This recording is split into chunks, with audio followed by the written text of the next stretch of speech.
Management.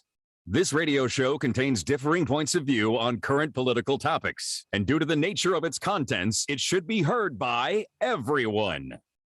Thank you for listening. 3, 2, 1. Now live from the Devil Radio Studios in Madison, Wisconsin, where the political party is just beginning. Welcome to the Devil's Advocate Show. Friends proving it's never personal, only politics. Please allow me to introduce myself. Here is your host, Mike Crute. Welcome to the Devil's Advocates Radio Show, a Monday edition. And I'm very excited to tell all of you, we got some breaking news out of the state of Wisconsin. And it's not exactly a headline, but it's a reading of the tea leaves. And welcome to Fancy Luke over there. Luke stuck around after dueling tangents, helping me out for a bit. But the breaking news out of the great state of Wisconsin. Ron Johnson is running for re-election. He is. And he didn't exactly say that in so many words, but he said enough that he's shown his intent. So Rojo's running for re-election. We'll share perhaps some of the sound. He did an interview with the Journal Sentinel, and they've kind of gone back and forth. He and this localized media source in Milwaukee, they've published some front page editorials just lambasting the guy. And anyways, he sat down, did a little interview. Doesn't come around here so much anymore, but I speak Rojo, and I will share with, Fancy Luke's help. We'll share the sound and we'll tell you exactly when he admits he's running for re-election. So we'll get to that. And, it's November. November means a lot of things. Tomorrow, it's election day in the state of Virginia. I'd love to hear from any Virginians that might be listening along. I have no clear sense of what's going on in the ground or on the ground. Let's hope it's not Terry McAuliffe in the ground. The righties are very excited about this race. And I was listening to Righty Whitey Talk Radio, national host, the new Rush Limbaugh people. And they claim that Youngkin, the Republicans, seem like a 13-point swing in the polls, his direction. And right now, earlier they talked about some of the offshore gambling odds, because everyone likes to gamble on the American elections. But apparently Terry McAuliffe was the early favorite by about a 2-1 gambling margin. And now to hear the righty whitey's talent over in Virginia, Youngkin has flipped the odds. Now it's like 2-1 Youngkin. So the quote unquote smart money is on the Republican right now. And I hear, although it's been very hard to track him down on this point, I hear Donald Trump might somehow be involved in a night before rally, something sort of supporting Youngkin. So we'll see if that comes to fruition. What else over the course of the weekend? By the way, on this big show, Ron Johnson, as I mentioned, he is running for re-election. I speak Rojo. And one of his potential opponents, a fine Democrat, U.S. senatorial candidate, Sara Godlewski. She's currently the Wisconsin state treasurer, and she's coming for the entirety of the 4 o'clock happy hour. Sara Godlewski, my co-devil for the day, a little bit later in the show. And we will have some new polling out of the great state of Wisconsin on Wednesday of this week. We got the pollster extraordinaire, Charles Franklin, joining us Wednesday. So, something to look forward to on Hump Day and something to look forward to in the happier hour. But over the course of the weekend, it was Halloween and it was football. I celebrate these things in conjunction. And, we talked about Ron Johnson doing a little interview and spilling the beans, perhaps. No one except Ron could possibly win that seat, probably. And what else? Well, there was a story out there, some new polling. And effectively, the new polling is that Trumpsters, hell, man, they want a revolution. They do. They want a revolution, like literally a revolution. And if you believe some related stories at thehill.com, it may be all Mike Pence's fault. And I'll tie it all together. I got my own little dueling tangents going on here, Luke. Let's start with the polling. TheHill.com reporting on this Monday. Let me turn off the sound. Stunning survey gives grim view of flourishing anti-democratic opinions.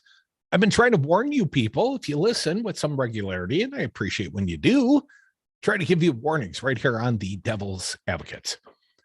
Those who buy into former President Trump's lies over the 2020 election and those who watch the far-right channels that amplify his rhetoric are increasingly embracing anti-democratic opinions and even contemplating political violence. According to a new poll, political violence. You know, what could go wrong? The poll from the nonpartisan Public Religion Research Institute paints a troubling portrait of a growing segment of the public that is increasingly unmoored from reality as it embraces conspiracy theories about child abduction and, of course, stolen elections. It found a deep divide between those who trust right-wing media outlets and the rest of the nation, and even a divide between those who trust Fox News and those who trust outlets like One American News Network and the Newsy Max. The poll found that 3 in 10 Americans, about 31%, believe the 2020 election was stolen from Trump, including 2/3 of Republicans and a whopping 82% of those who trust Fox News more than any other media outlet. Now, let me step aside here for just a moment and insert Crudy's opinion. Talked about this last week. The vast majority of Republicans know that the big lie is a lie. They don't believe the big lie. They are trolling us. They're trolling us. Effectively, how do we know that? Why does Crudy so strongly believe that? Well, we talked about the polling, the Morning Consult polling out last week. The engagement level on the right is incredibly high right now. I believe it. I've seen it. I've witnessed it, drove to Des Moines, saw it up close and personal at a Trump rally. The engagement level on the right is incredibly high. And despite the fact that Donald Trump and, so many of his sycophants talk about rigged and stolen elections, the engagement level, the number of Republicans that claim that they're going to go vote next year is like 92%. 92%. That's not the express behavior of a bunch of people that think the election was rigged. So, keep that in mind. I truly believe the vast majority of them, they don't really believe it. They just don't want to accept the legitimacy of Joe Biden's presidency. But then there's the group that go out there and they watch the OANN and the Newsy Max and, the Fox News to some degree. And they're not your average Republicans. They're sort of secularized. They're sort of siloed, if you will, sort of in a different column. Let me read a little bit more from thehill.com. Among those who trust far-right outlets like One America News Network and Newsmax, my bad. It is still Monday. Give me a break, people. 97% say they believe the election, which even Trump's own cybersecurity and election security officials agreed was the safest and most secure ever conducted in the United States, was stolen. Just a modest 97% of all viewers. Now, here's a little bit more. 1 in 5 Americans believe in the core tenet of the QAnon conspiracy that the storm is coming soon, while 1 in 6 believe the United States government is controlled by a group of Satan-worshiping pedophiles who run a global child sex trafficking ring. Well, we got the devil radio part down anyways.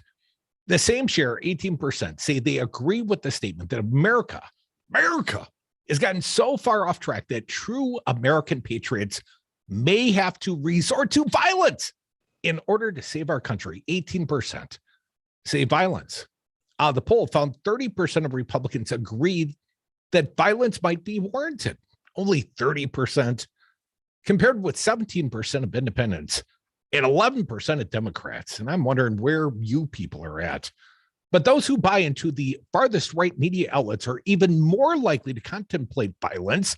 Amongst those people, 40% agree.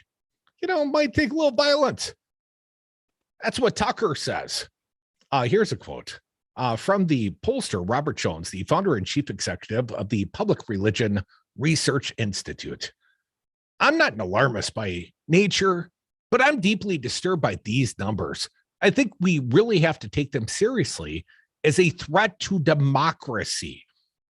The rising acceptance of political violence is playing out in courtrooms in D.C. and across the country as rioters from January 6th insurrection face charges and increasingly prison sentences for their roles in the mayhem. One man who plotted to kidnap Michigan's governor was sentenced to 6 years in jail in August. On Thursday, 2 members of a neo-Nazi group were sentenced to 9 years in prison for a scheme to attack a rally of gun control supporters in Richmond, Virginia. I hope this is a trend, folks. Let's see if we can bring this thing to conclusion. Jones said the growing share of Republicans and arch conservatives who buy into the false and violent rhetoric are transforming one of America's 2 major political parties into a party of racial and religious grievance, one that sees the ominous other encroaching on what it means to be an American. And just 29% of Republicans say life has changed mostly for the better since the 1950s. Before the civil rights movement ushered in new protections and more rights for minorities, women, and the LGBT community. The share of white evangelical Protestants and white Catholics who say life was better 70 years ago when the average American made far less and lived far shorter than they do today has grown in recent years. Again, Jones, the pollster, says there's a kind of wistfulness and nostalgia, the power of the mythical past. It's an ethno-religious identity. It is the white Christian America, and specifically a white Protestant America that people are hearkening back to. Here's one interesting part of this.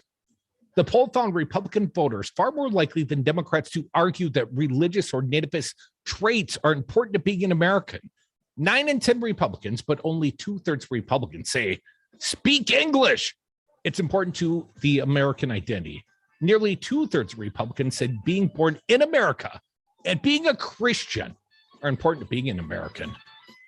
More than half of Democrats said those traits are not important to the American identity. The melting pot and all that kind of stuff. Come back with us, some disturbing polling. And it's all Mike Pence's fault. More Devil's Advocates, the Monday edition. We're just getting started. Right now, we all feel a little disconnected. For seniors living alone, the isolation can be overwhelming. Connect with an older loved one and have the conversation of a lifetime at StoryCorpsConnect.org/AARP. A message from AARP, StoryCorps, and the Ad Council. 600,000 Wisconsin families are receiving checks to help take care of their kids thanks to the expanded child tax credit passed by Joe Biden and congressional Democrats. Ron Johnson voted against these checks for Wisconsin families, despite voting for a 2017 tax break that put more money into the pockets of millionaires like himself. It's time to vote Ron Johnson out of office. MoveOn.org political action, paid for and is responsible for the content of this advertisement. Poll.moveon.org, not authorized by any candidate or candidates committee. President Trump lost the election. Joe Biden won the election. Collectively, Republicans got 1.661 million votes, 51,000 more votes than Trump got. He exhausted his cases. He exhausted the court challenges. All the Republicans voted for Trump the way they voted for the assembly candidates. He would have won. It was not rigged. It was not stolen. Donald Trump lost the election. Joe Biden won the election. It's really clear. This message was paid for by the People for People Corporation. Donate online at p4ppc.org. Should I get it? Should I wait? Is it safe? It's okay to have questions. Now, get the facts. Visit getvaccineanswers.org so that you can make an informed decision when COVID-19 vaccines are available to you. Brought to you by the Ad Council. The Devil's Advocates. Mike Lindell, the My Pillow guy, explains why God kicked Trump out of the White House. This is a spiritual battle of epic proportions. What? There's going to be so many people coming to Jesus. It is Devil Radio, man. Suck it, God, in this case. Please don't strike me dead with lightning, God. So, I'm just doing it for the show's sake. Yeah, right. Work with me on That's this. all it is. You're hurting God right now, Rudy.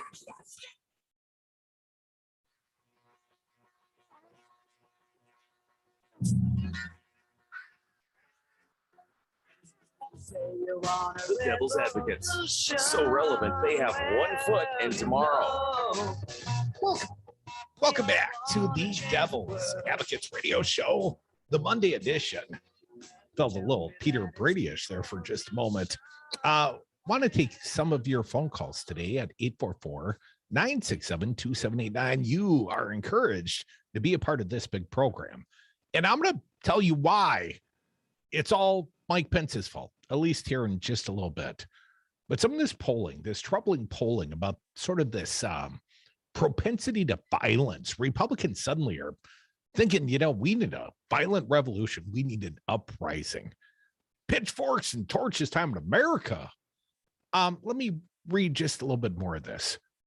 80% of Republicans said America is in danger of losing its cultural identity. 80%. 98% of far-right television viewers agreed. 98%. It's kind of homogenous there. Just a third of Democrats and half of independents said the same.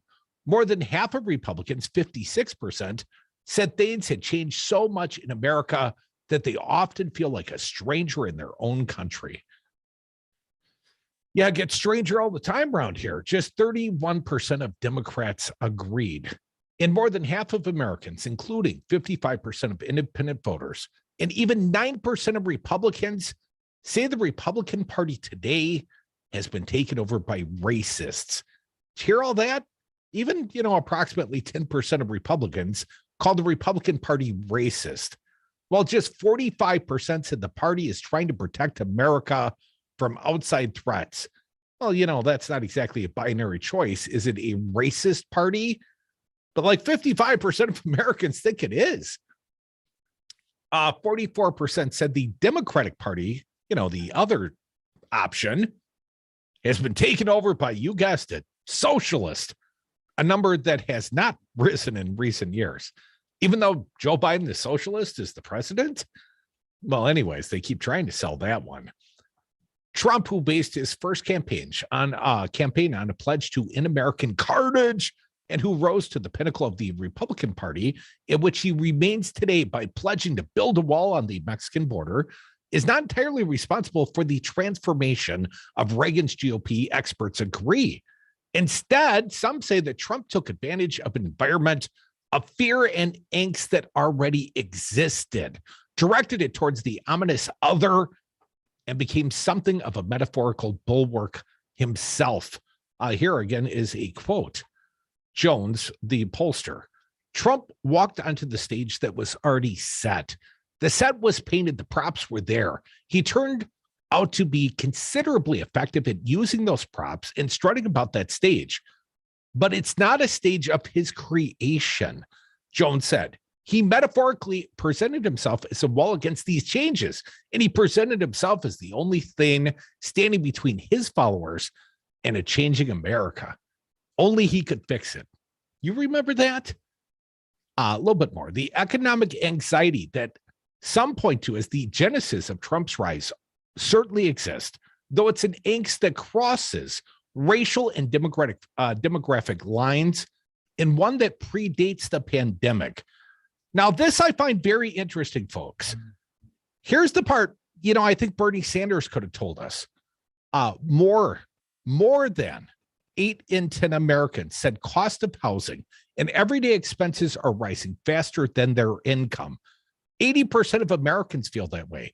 And 4 in 10 are concerned that their ability to pay for basic goods.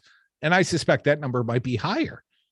The share of Black and Hispanic Americans who worry about paying for basic goods, rent, and credit card debt are all higher than the share of white Americans.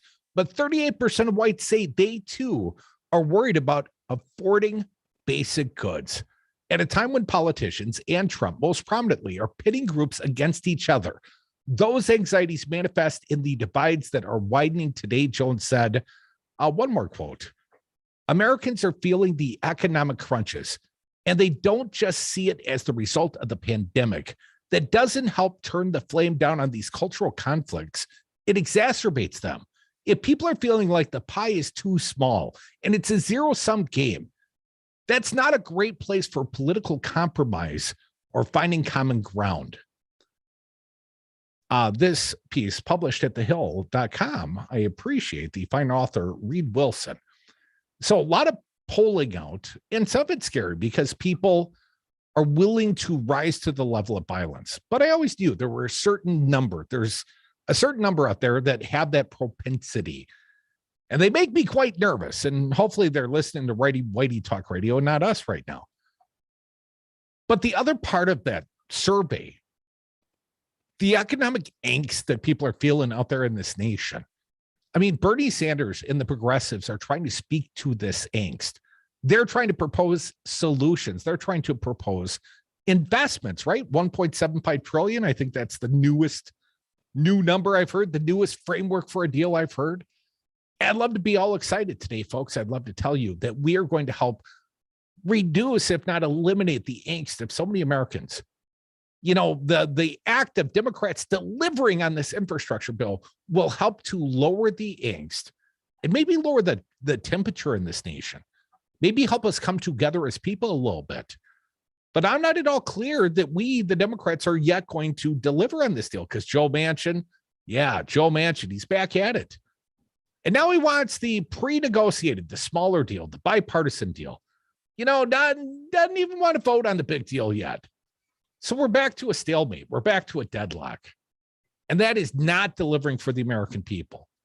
And that rising angst and people, I remember when I was a kid, it was so much better then. Well, statistically speaking, probably not. But at least you might have felt more hopeful because you thought, not going to college, but at least there's a job down at the car factory for me. At least there's a manufacturing job. At least I can raise my family and I can get my little piece of the American dream. And whether it was Bernie Sanders or sadly, Donald Trump, the populist message resounds because people are feeling the pain and people are looking for solutions from their government, from their leaders. And Donald Trump claimed he was the solution, right? He's selling them snake oil. And I think Bernie had some real solutions. And we will see if the Democrats offer and actually deliver any solutions. But we're delivering the greatest radio show ever, at least doing our level best. More Devil's Advocates. Come back. Join us. 844-967-2789. The revolution. Blame Mike Pence.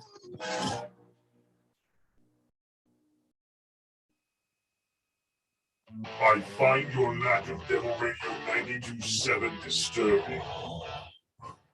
Do not fail me again.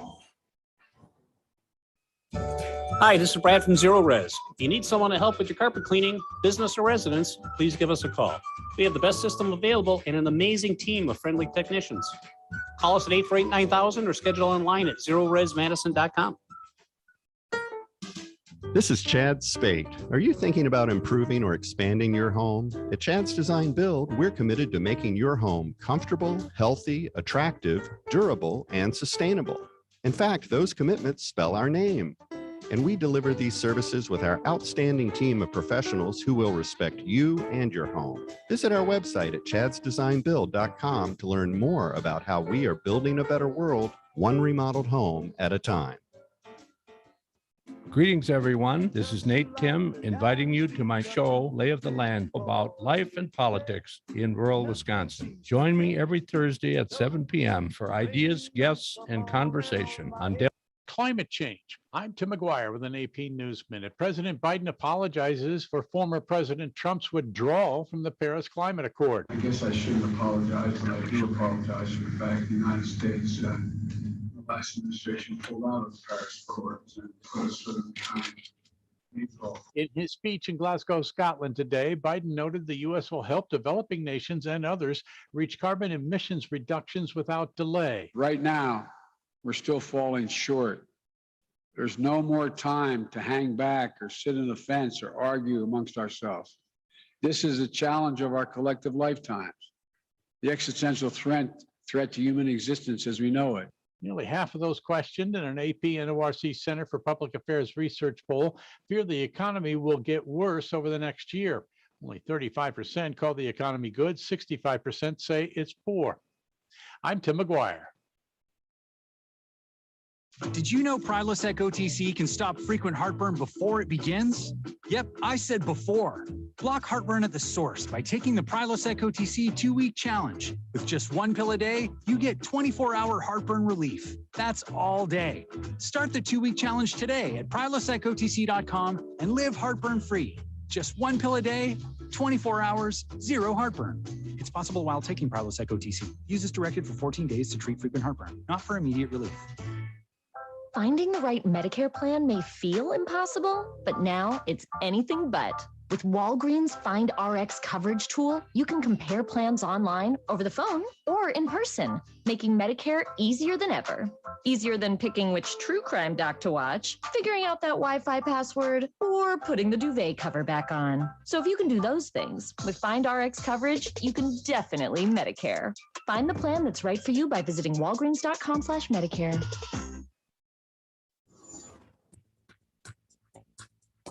For Devil Radio 92.7 FM and WTTN 1580 AM, I'm Luke Mathers with your headlines. Dean Knudsen, one of the conservative members of the Wisconsin Elections Commission, claimed at the end of last week that Republican lawmakers calling for the resignation of members on the commission are looking for a scapegoat to blame for Donald Trump's election defeat in Wisconsin last year. The comment came after a Racine County sheriff that endorsed Trump in 2020 accused Wisconsin election commissioners of committing felonies in their advisory decision on absentee ballots in regards to nursing homes during the COVID-19 pandemic. The city of Ashland will have access to nearly 36 acres of Lake Superior shoreline after the rehabilitation of a former Superfund cleanup site that will now be utilized as a public park. The Milwaukee Bucks lost their third straight game last night, losing to the San Antonio Spurs 102-93. Announced this weekend, the Bucks will travel to the White House on November 8th to celebrate their 2021 NBA championship. You're listening to Devil Radio 92.7 FM, WTTN 1580 AM.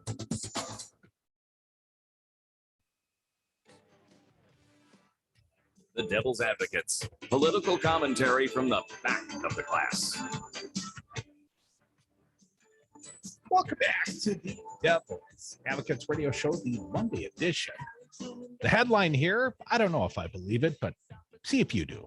Trump world is fuming at Mike Pence.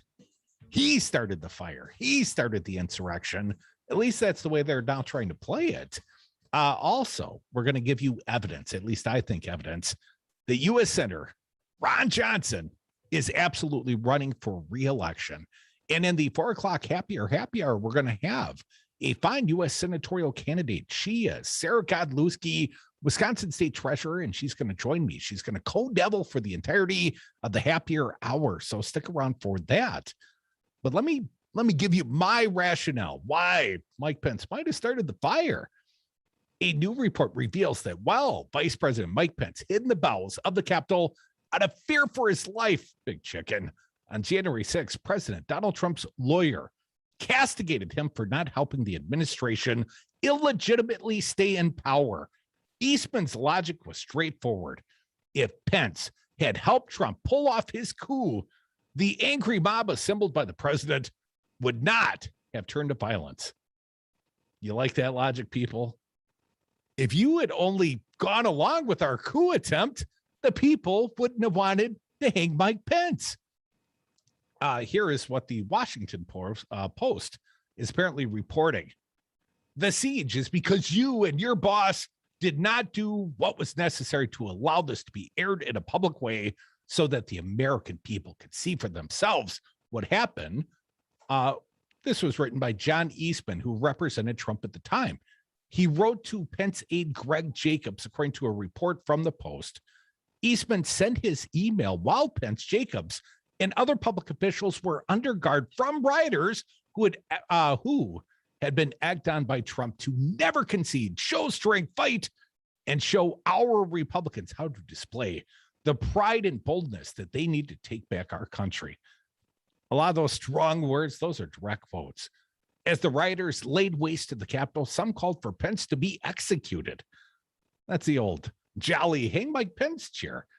In an opinion article that Jacob later wrote about his experience, but chose not to publish, he observed that Eastman's email displayed, and this is a quote, displayed a shocking lack of awareness of how those practical implications were playing out real time.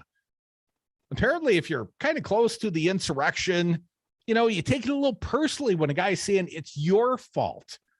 He also noted that Eastman and former New York City Mayor Rudy Giuliani bombarded Trump's legal team with incorrect interpretation of the Constitution in a desperate bid to overturn Joe Biden's victory in the 2020 presidential election.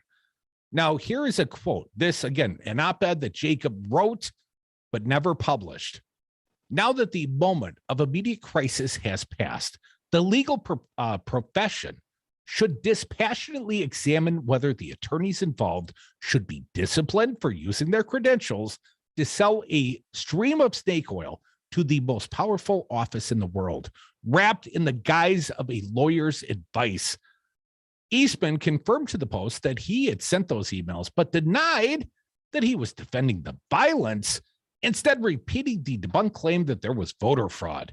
It is expected that Eastman will be subpoenaed by the House Select Committee investigating the January 6th coup attempt, and a bipartisan group of prominent legal professionals and former government officials has asked the California Bar Association to investigate Eastman for passing off blatantly incorrect interpretations about the Constitution as sound legal advice. Yes, indubitably. Eastman and others in Trump's legal circle attempted to convince Pence that the 12th Amendment allows the VP to decide if electoral votes are valid.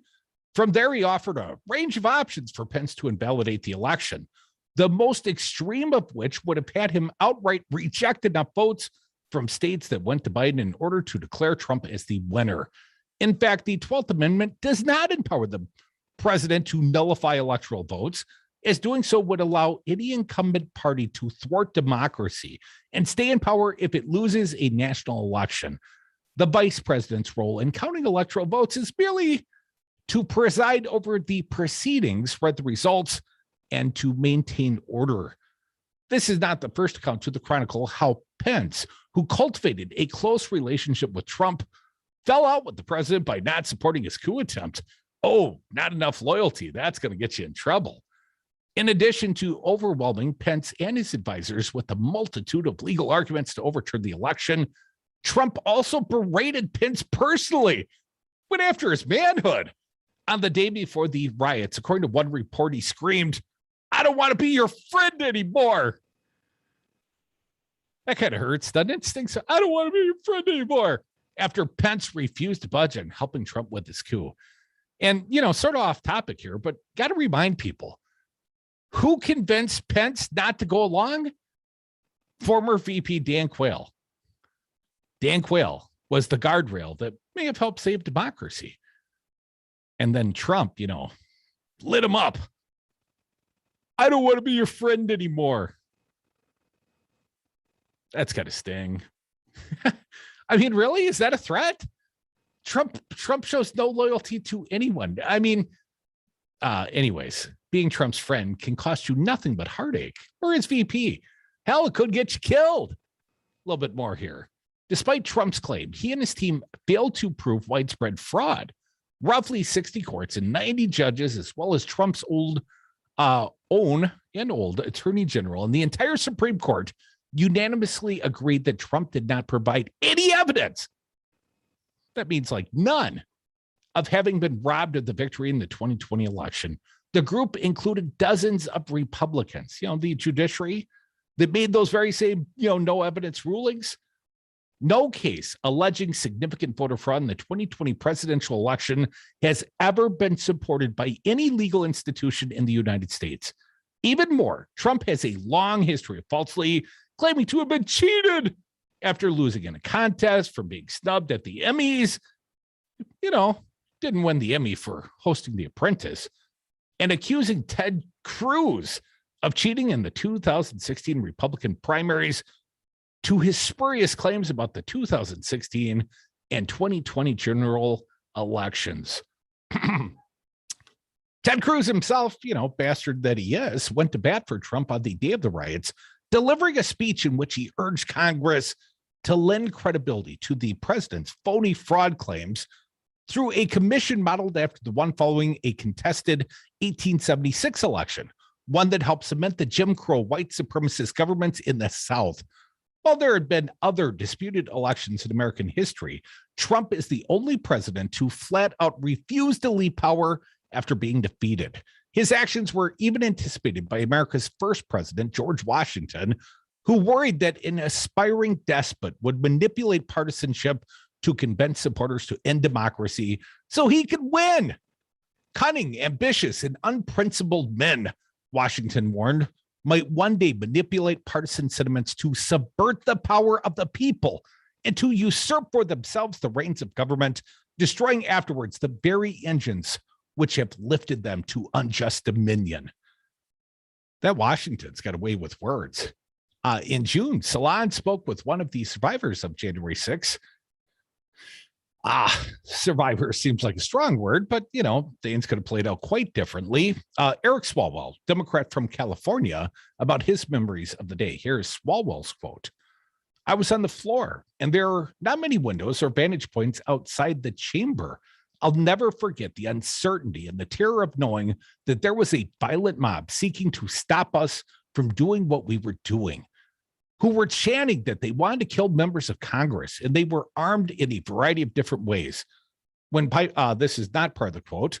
When pipe bombs were discovered, he texted his wife and asked her to kiss their young children. It was traumatizing, Swalwell told Salon. There was the duality of not just being a witness, but of having a job to do and just being so angry that we had to leave. Well, blame Mike Pence. He should have just eaten his broccoli. Should have just overturned the electoral college results. Wouldn't have had all that mean sentiment, hang his ass and all that kind of stuff. That wouldn't have played out if Mike Pence had just done the right thing, air quotes, and overturned the electoral contest.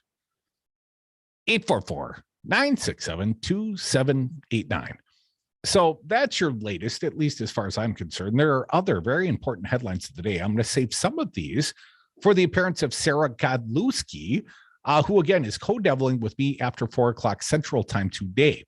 She is a U.S. senatorial candidate, and the Supreme Court's oral testimony being heard today about the Texas abortion law, that's an issue. I promised her we would talk about that today. So stick around for that conversation just a little bit later. But if you got anything you want to share, join us, 844-967-2789. One other topic I want to get out there. The Rojo, Ron Johnson, U.S. Senator Ron Johnson. We've got some of this, and we might need a couple segments to play this. Evan, do you think we're good to get it started and then use some of it in the next segment? Or absolutely. Okay, so let's get started here. This is U.S. Senator Ron Johnson. And over the weekend, he was interviewed by the Milwaukee Journal-Sentinel. And they've included the questions. Evan, I'm going to need your cooperation here. We're going to tell you the questions, and then we're going to give you Rojo's response. And, I might have to interpret a few of his answers because I speak Rojo. The guy used to appear on the show about every 6 weeks for about 6 or 7 years. And then like September 20th of 2020, the guy was, on hold during a commercial break, and a promo ran. And, I told him the blood was on his hands, selling arms to the Yemenis, and he hung up and he hasn't come back since. And I haven't invited him. So, it's a win-win as far as I'm concerned. But let's play the sound. This is courtesy of the Milwaukee Journal-Sentinel, a sit-down with U.S. Senator Ron Johnson from the state of Wisconsin. What's the question, Evan? Where do we start here? Okay. Question for Ron Johnson. If you run for another term, do you think that you can beat the Democrats, whoever runs against you? Well, that might include Sara Godlewski, our soon-to-be co-devil, but let's hear his answer. Yes, because I think Democrats are beating themselves right now. I think America's collectively, their jaws are dropping on what they're witnessing with Democrat governance. This is even stronger reaction in 2021 than what we saw in 2009, 2010. Based on what Obama had done. This is, people, I'm having people come up to me at events with tears in their eyes, so concerned about what's happening in this country. That people were concerned. I ran in 2010 because I was panicked for this nation. I'm more panicked, and people I talk to are way more panicked. They can't believe what's happening at the border. They can't believe this massive deficit spending. They can't believe, quite honestly, the embarrassing and I would say dangerous, humiliating surrender in Afghanistan and then the completely botched evacuation. Plus, who are these people? We don't know. And so now these Afghans are going to get dispersed around America too. And we really don't know who they are, on top of, I'd say conservatively, about 1.2 million people coming from the southwest border, about half of them being dispersed by our government agencies, the other half probably unknown or known gotaways, but we don't know who those people are. It's kind of an odd term. I mean, we know they got away, but we also know we don't know who they are or where they're going. Apparently there are some known knowns and some unknown knowns, but Ron Johnson, and I interrupt at this point, we'll play some more of this sound. And I know it's galling for so many of you to hear Ron Johnson talk like this, but here's the one point he makes that I think you should pay attention to.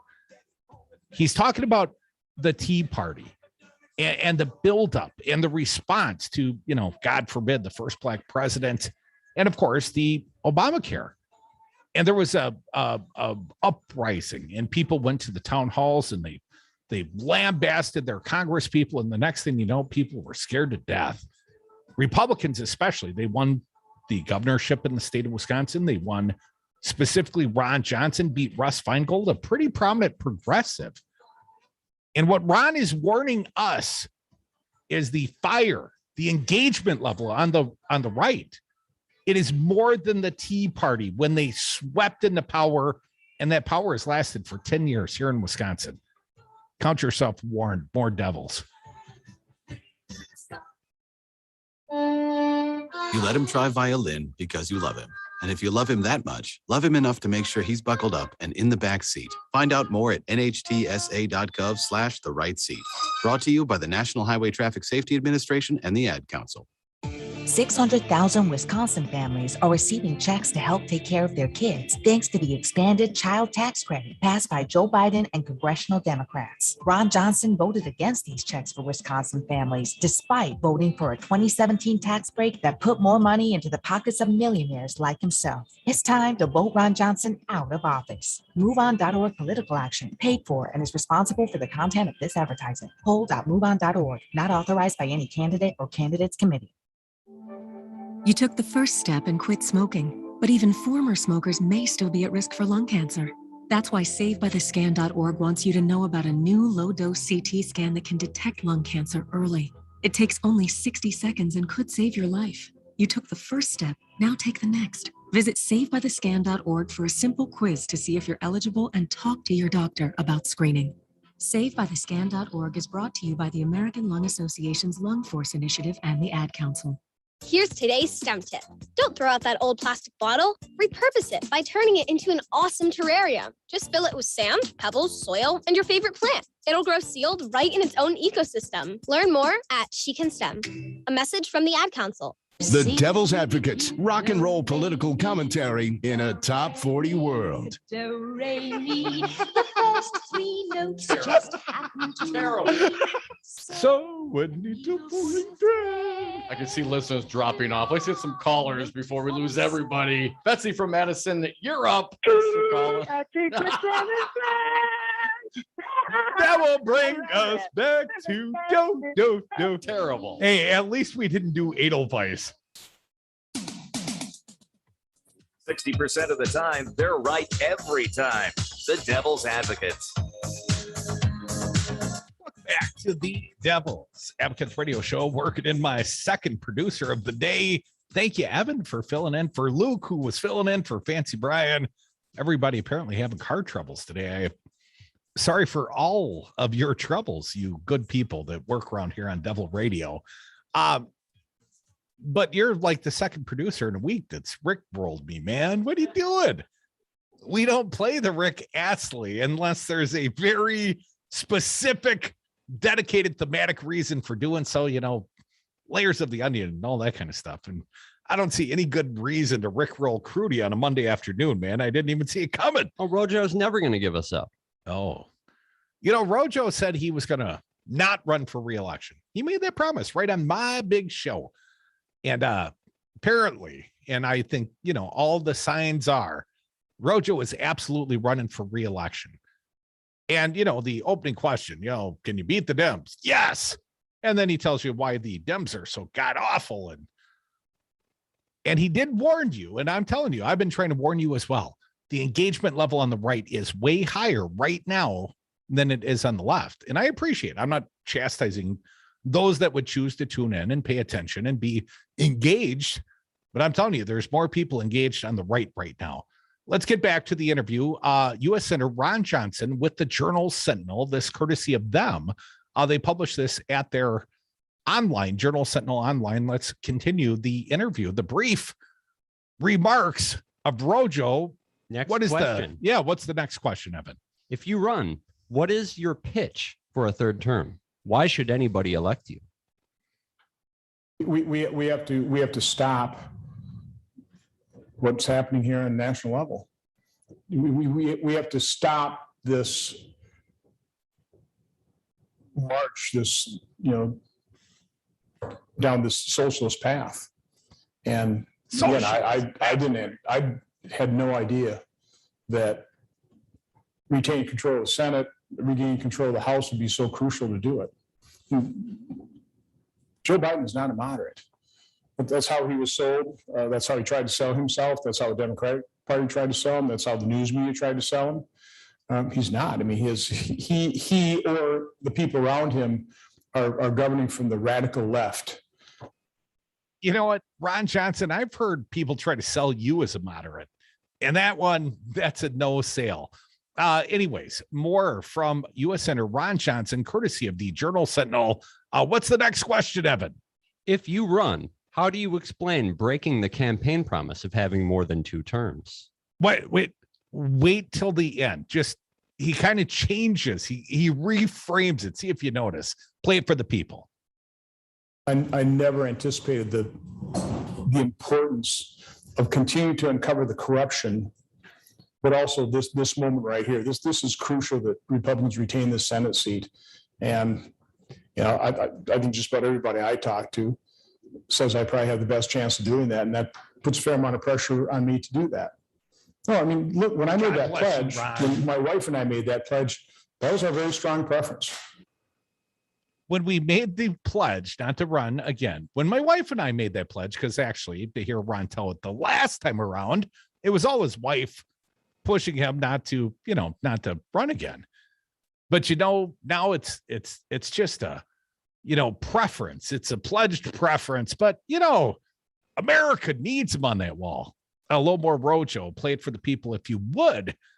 From the Journal Sentinel. What's the next question, Evan?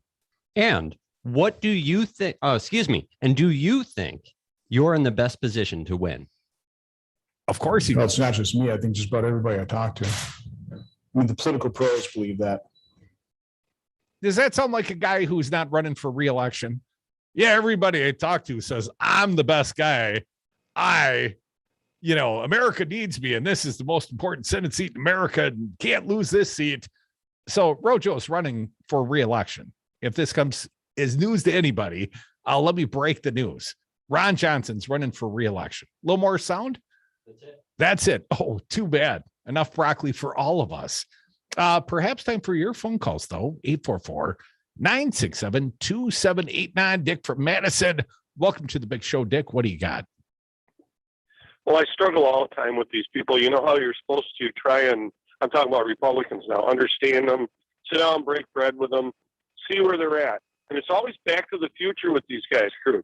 For instance, they think they didn't get their fair share, so they voted for a perceived populist that spewed all this stuff and delivered on absolutely nothing, gave them tax breaks for corporate America and the very wealthy, so they got nothing.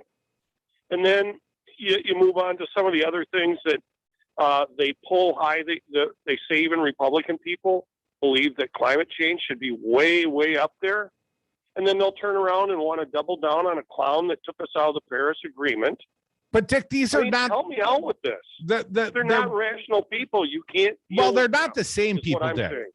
That's the point. The people that support Donald Trump, in some way, shape, or form, Donald Trump made them promises. And if you ask them, did Donald Trump keep his promises? Yes, he did. They'll tell you, yes, he did. And the promise he kept was he hates all the right people. Because while he didn't deliver financial relief for the red hat wearers or the red states, what he did do is he delivered all the xenophobia, all the racism, all the right kind of hate directed at the other kind of people, Dick. And you know what? If the Dems would get their head out of there, you know what, and get this stuff pushed through, and people actually saw tangible things that are doing really good things for them, they'd forget about this carpet bagging carnival barker in a heartbeat. I hope you're right, Dick. 844, appreciate your call, sir. 844-967-2789. Next up, Wisco Paul. Wisco, welcome to the show. What do you got for me? Hey, thanks for taking my call. I agree with Dick. Good call, Dick. And I, for one, hope Ron Johnson runs again to see where Wisconsin is. And if Sara gets the nomination, which I think she very well could, I hope she beats that man like a drum.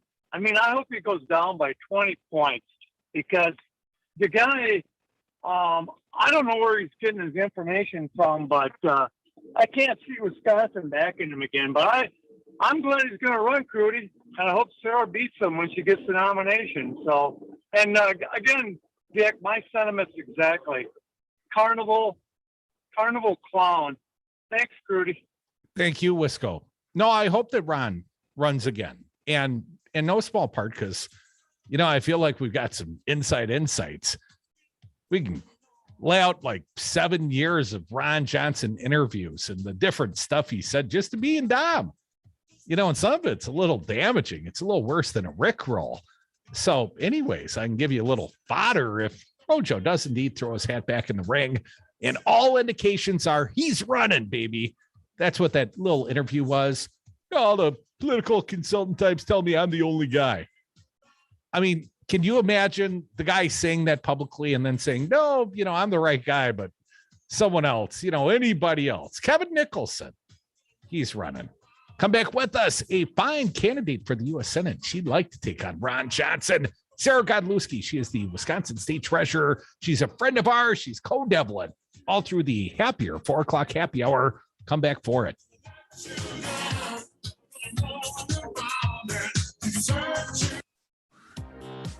At Knuckleheads, our knowledgeable staff knows the ins and outs of CBD.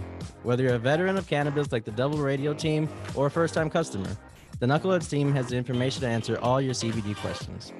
Never heard of a tincture? We got you covered. Looking for something to address those achy joints? We got just the thing. Stop into our new location at 520 State Street and mention Double Radio to our knowledgeable staff to get 15% off your order today. Knuckleheads, your one-stop shop for CBD in Madison. The new Line 3 tar sands crude oil pipeline threatens our water and climate. It's the end of the tar sands party, and Enbridge wants to sell some oil.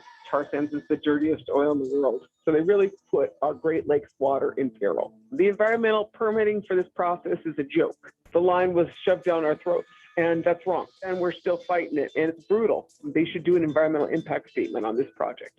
Visit stopline3.org to take action. What we want is a just transition. You are listening to WTTN 1580 AM Columbus, W224 EG Madison, always streaming on the Devil Radio app. AP News, I'm Tim McGuire. The Supreme Court hears arguments concerning Texas abortion law. Jennifer King has this. The Supreme Court heard 3 hours of arguments in 2 cases, Whole Women's Health versus Jackson and United States versus Texas, over whether abortion providers or the Justice Department can mount federal court challenges to Texas abortion law SB 8. Solicitor General Elizabeth Prelagar. Texas designed SB 8 to thwart the supremacy of federal law in open defiance of our constitutional structure. Judd Stone II, arguing for Texas, said the abortion providers can't sue state judges and clerks and that the Justice Department had no standing. Conservative Justice Brett Kavanaugh raised questions about the law's novel structure, deputizing private citizens to sue abortion providers. There's a loophole that's been exploited here. Justice Elena Kagan suggested that ruling in favor of the providers would allow the court to avoid difficult issues of federal power. Its purpose and its effect is to find the chink in the armor. Jennifer King, Washington. President Biden tells a global summit on climate change the nations of the world know what to do to reduce the threat of climate change. Let this be the start of a decade of transformative action that preserves our planet and raises the quality of life for people everywhere. We can do this. We just have to make a choice to do it.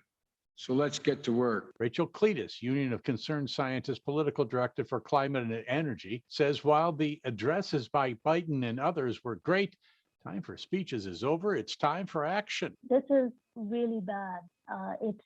Nature is sending us a very strong signal that the path we're on is completely at odds with what the science shows we need to do. Jury selection is underway in the trial of now 18-year-old Kyle Rittenhouse for the shooting deaths of 2 men and the wounding of a third during protests that followed the wounding of a Black man by a Kenosha, Wisconsin police officer last year. This is AP News. Did you know Prilosec OTC can stop frequent heartburn before it begins? Yep, I said before. Block heartburn at the source by taking the Prilosec OTC 2-week challenge. With just 1 pill a day, you get 24-hour heartburn relief. That's all day. Start the 2-week challenge today at prilosecotc.com and live heartburn-free. Just 1 pill a day, 24 hours, 0 heartburn. It's possible while taking Prilosec OTC. Use as directed for 14 days to treat frequent heartburn, not for immediate relief. Finding the right Medicare plan may feel impossible, but now it's anything but. With Walgreens Find RX coverage tool, you can compare plans online, over the phone, or in person, making Medicare easier than ever. Easier than picking which true crime doc to watch, figuring out that Wi-Fi password, or putting the duvet cover back on. So if you can do those things, with Find RX coverage, you can definitely Medicare. Find the plan that's right for you by visiting walgreens.com/Medicare. Welcome to Jeopardy! Aaron has the night off. Jimmy? I'll take local music for 1,000, Rob. This local band is celebrating 25 years in November. Who is VO5? Oh, Jimmy, no. Rocker? Who is Fat Function? That's correct. This local band is playing Funk's Pub on October 30th for the Devil Radio Halloween weekend. Who is my new band, Rob? Iron Plow. How does he know all this stuff? By listening to Max Inc. Radio, Jimmy, every Saturday from 6 p.m. to midnight. I'm downloading the Devil Radio app right now. If you're in business, you need a phone. And if you're doing it right, you will need a phone system. If you own a managed IP phone system, you're probably paying too much. You need to call Pyramid Telephone and Security today. In business since 1984, locally owned and staffed, Pyramid offers service before and after the sale. Skip the corporate experience, the out-of-state or out-of-country technical support. Call Pyramid Telephone and Security at 608-273-9300. That's 608-273-9300. Hi, everyone. This is Kirk Bankstad, and I own the Minocqua Brewing Company, and I make what I call progressive beer, with the faces of famous Democratic politicians and issues that matter to Wisconsinites on the can, like President Joe Biden, Vice President Kamala Harris, and Fair Maps, our anti-gerrymandering IPA. 5% of all of my profits go to the Minocqua Brewing Company's Super PAC, which is a fund that will hopefully help make deep red northern Wisconsin more progressive. We affectionately refer to it as dark money meant for good. Check out our latest release called Evers Ale, made with science and a steady hand. We made this pale ale in support of Governor Tony Evers after he navigated the state through a pandemic and economic collapse, all the while being blocked at every turn by the do-nothing Republican legislature. To find where you can buy Evers Ale and the rest of our progressive beer, go to our website, MinocquaBrewingCompany.com. That's MinocquaBrewingCompany.com.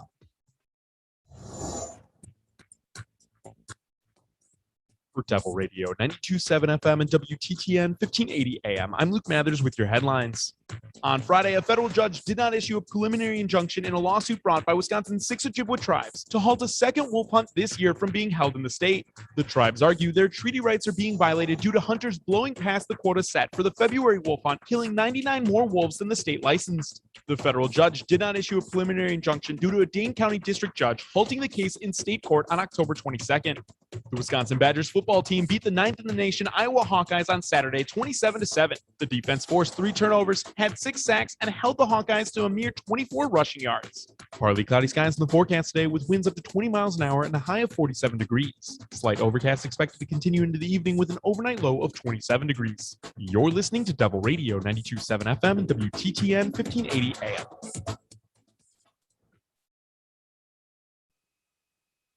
Warning, you are about to listen to the greatest radio show ever. And due to contractual obligations and to shield our airwaves and corporate licensees from any semblance of liability, responsibility, and gullibility, we must tell you the views represented on this show are not necessarily those of this station or its management.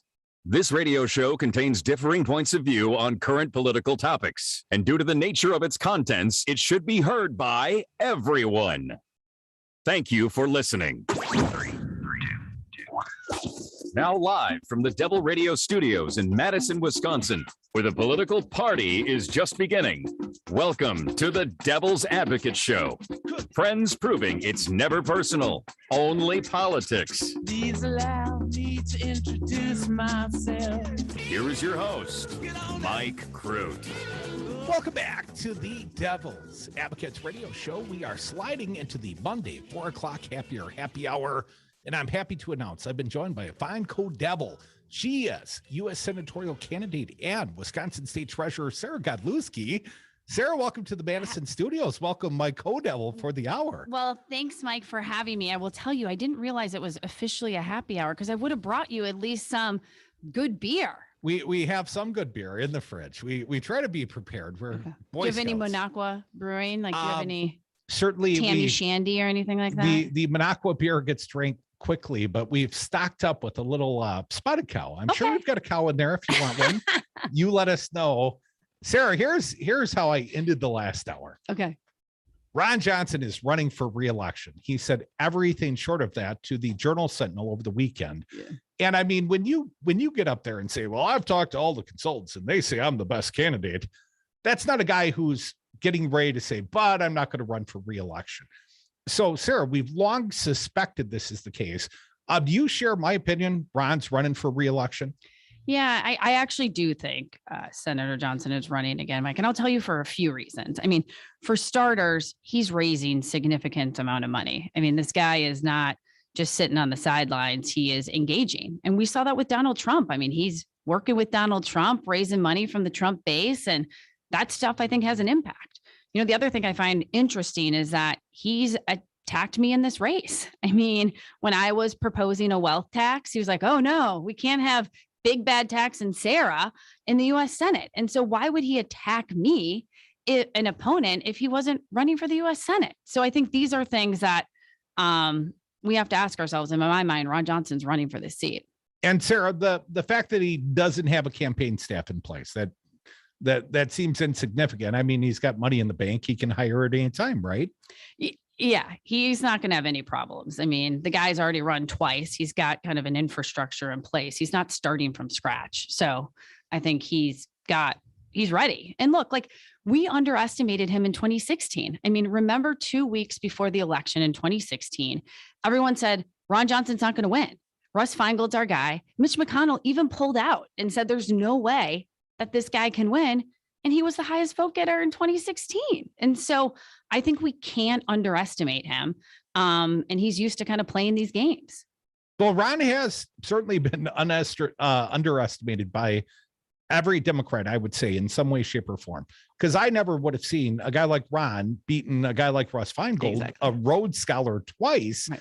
And so clearly it's not about platform and issues, not for Ron. The one issue I will specifically speak to, I had the Milwaukee studio once upon a time, and Ron used to come down to it, and he often brought beer.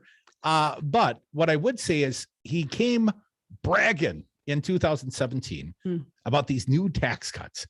And I was a designated S corporation. I was a little LLC, but when it came time to file my tax designation, I was a designated S. So the profit, had there ever been any, would have been personally taxable to me. Yeah.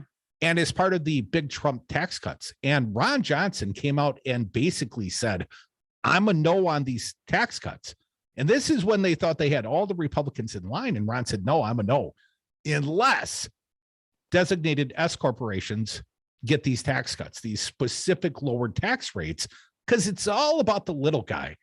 And he came down to my Milwaukee studio and he said, Crudy, I did it for guys like you and me.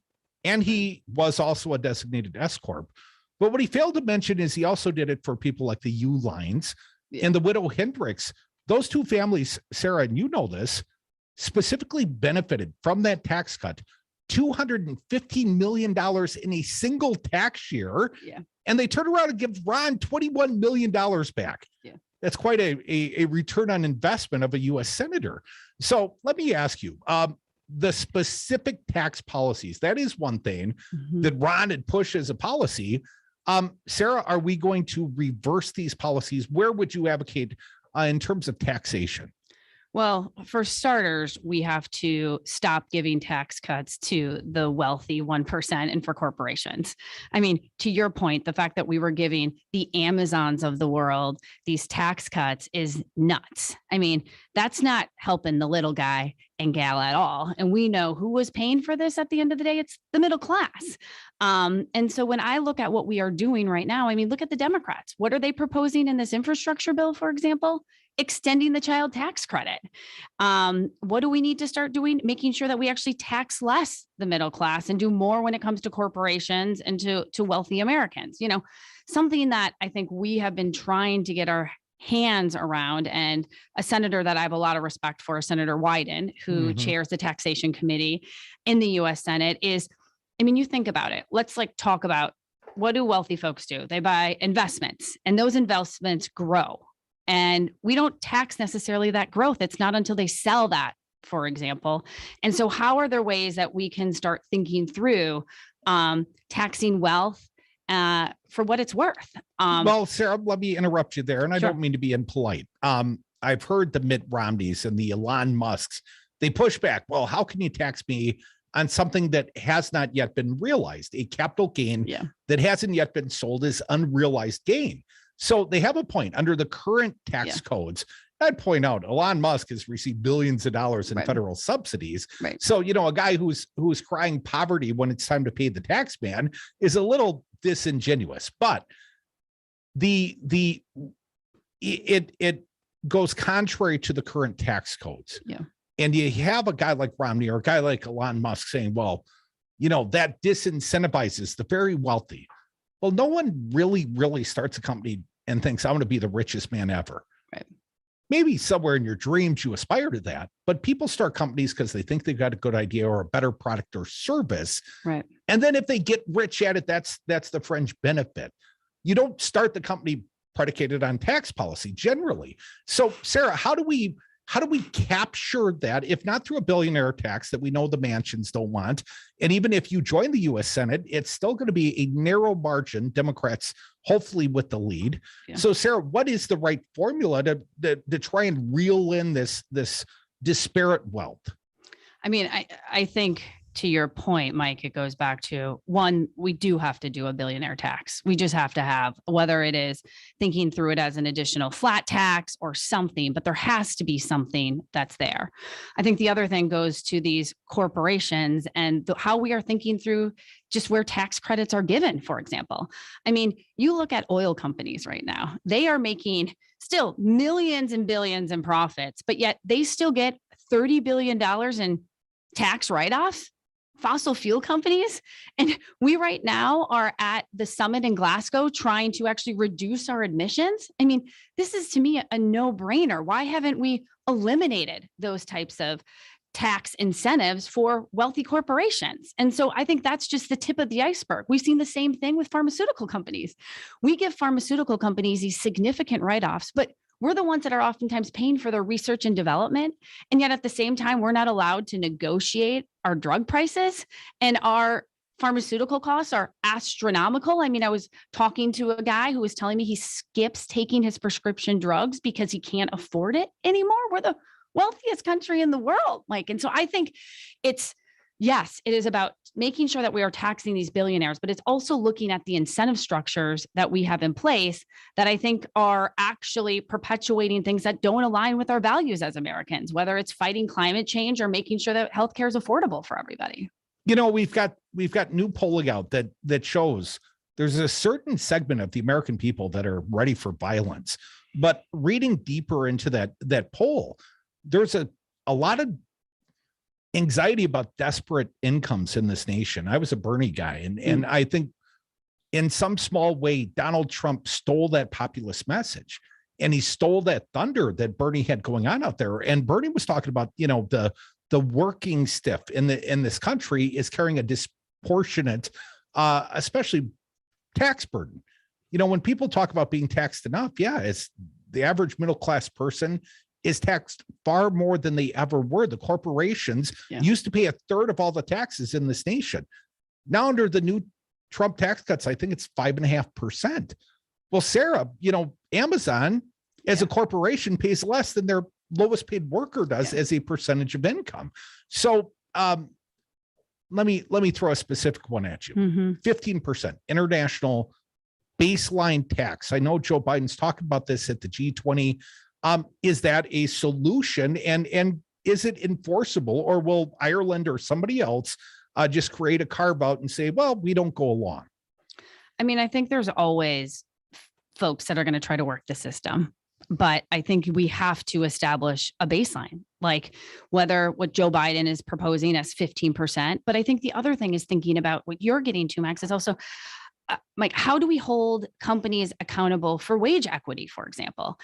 Some of the taxes that we've seen in different countries and even different parts of this country are, you can only have a certain percentage difference between the CEO and your lowest paying worker.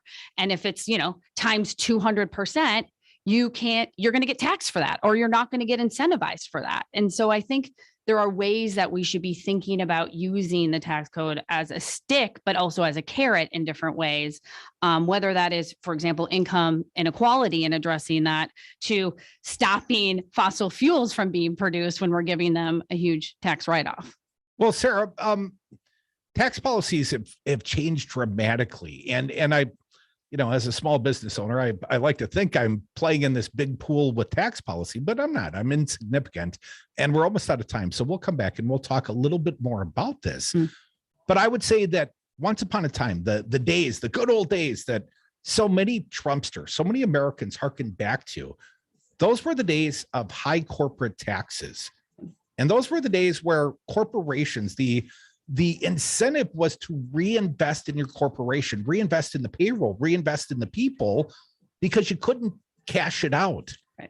And now all the investment, all the incentive in the tax code, certainly here in the state of Wisconsin, manufacturers and agricultural business tax, I mean, the very wealthiest pay 0 or 0.4%, very insignificant taxes. Come back, my fine co-devil for the hour. She's Sara Godlewski, Wisconsin State Treasurer and U.S. Senatorial candidate. She wants to beat Ron Johnson's ass. We'll talk more. Is it ever gonna be enough? Is it ever gonna be enough? Hi, this is Brad from Zero Res. If you need someone to help with your carpet cleaning, business or residence, please give us a call. We have the best system available and an amazing team of friendly technicians. Call us at 848-9000 or schedule online at zeroresmadison.com.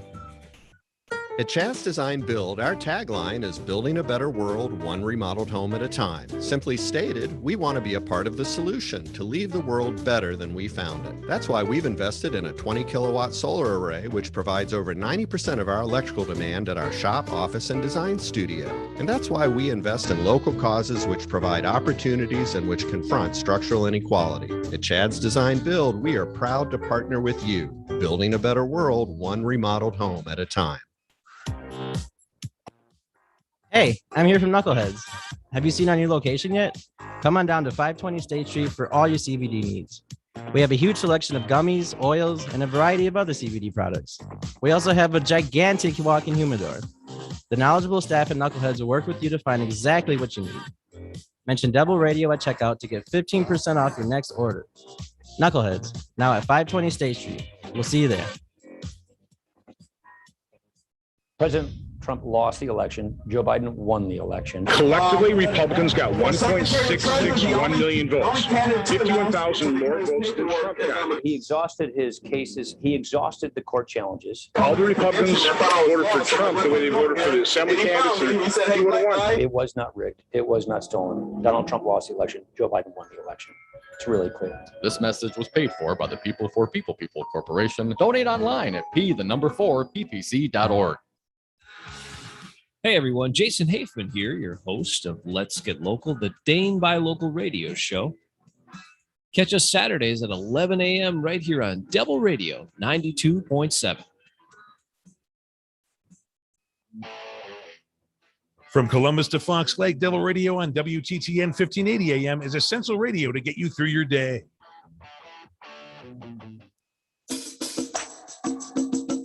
Save the $2 on tomorrow's paper. Listen to the Devil's Advocates today.